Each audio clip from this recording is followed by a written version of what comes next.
오늘의 해외 주요 뉴스를 윤인경 기자가 전해드립니다. 구티비 월드와이드입니다. 남미 베네수엘라에서 드론에 폭발물을 실어 대통령 암살을 시도한 사건이 발생했습니다.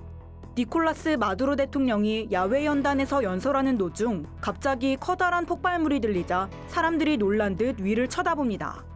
이번 사건은 현지 시간 4일 수도 카라카스에서 열린 국가방위군 창설 81주년 행사에서 벌어졌습니다. 대통령과 고위 관리들은 다치지 않았지만 군인 7명이 부상을 입은 것으로 전해졌습니다. 마두로 대통령은 대국민 연설을 통해 이번 사건을 자신에 대한 암살 시도로 규정하고 후안 마누엘 산토스 콜롬비아 대통령을 배후로 지목했습니다. 이륙 직후 추락한 멕시코 여객기에서 탑승자 100여 명 전원이 생존에 놀라움을 주는 가운데 탑승객들이 하나님께 감사드린다고 밝혔습니다. 탑승객이었던 에스기엘 산체스 목사는 뉴욕타임즈와 인터뷰에서 비행기가 갑자기 하강하자 공포에 빠진 사람들이 비명을 질렀고 모두들 죽음을 예상했다며 당시 좌석에 앉아서 하나님의 도움을 구하며 탑승자 모두를 용서해달란 기도를 했다고 전했습니다.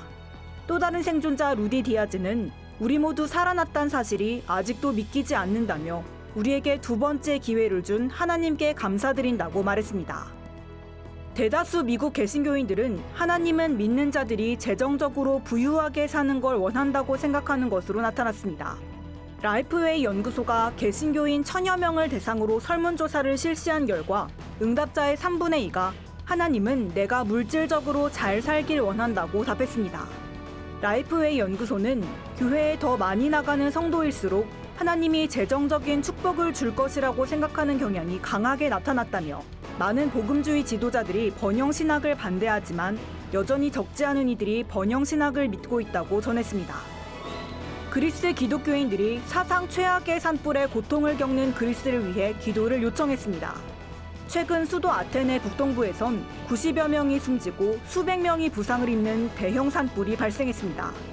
화재 당시 경찰이 주민들을 탈출로가 아닌 불길 쪽으로 안내하는 치명적인 실수를 저질러 상당수 주민들이 차에 갇히거나 화염에 휩싸여 목숨을 잃었습니다. 현지인들은 큰 재앙을 맞이한 사람들은 하나님을 비난하고 서로를 비난하고 있다며 전 세계 성도들에게 그리스를 위해 기도해 줄 것을 요청했습니다.